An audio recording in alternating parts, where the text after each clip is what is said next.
ராம் ராம். வாழ்க வளமுடன். Voice of காஞ்சி நேயர் அனைவருக்கும் இனிய மாலை வணக்கம்.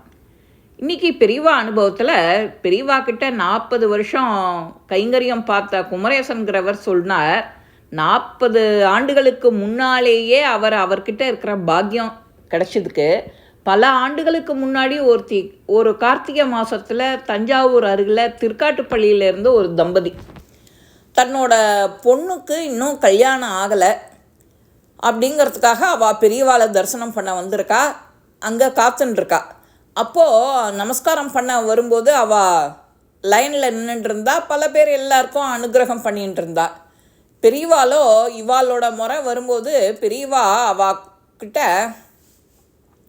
தயக்கத்தோட குடும்பத் தலைவர்கிட்ட பெரியவா கேட்டாலாம், என்ன விஷயம் அப்படின்னு.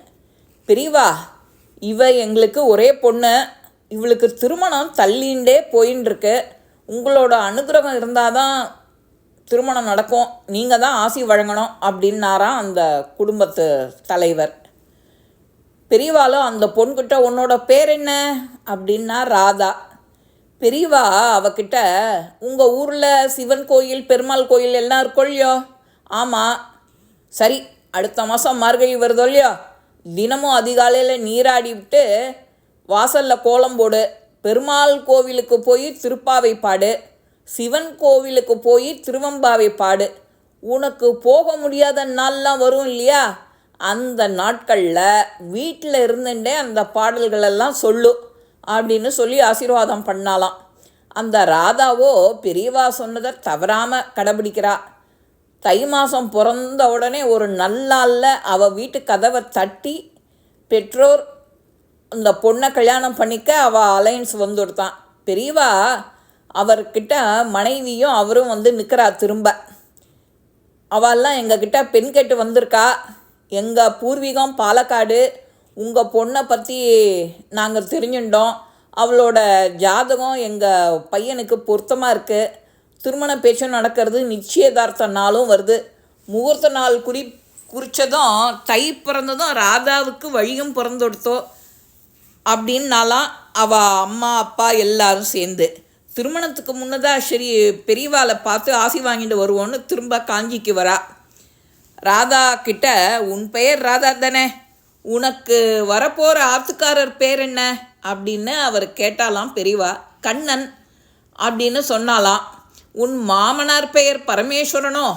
ஆமாம் அப்படின்னு ரொம்ப ஆச்சரியமாக வாயை பிளந்துன்னு நிற்கிறாளாம் அந்த ராதா.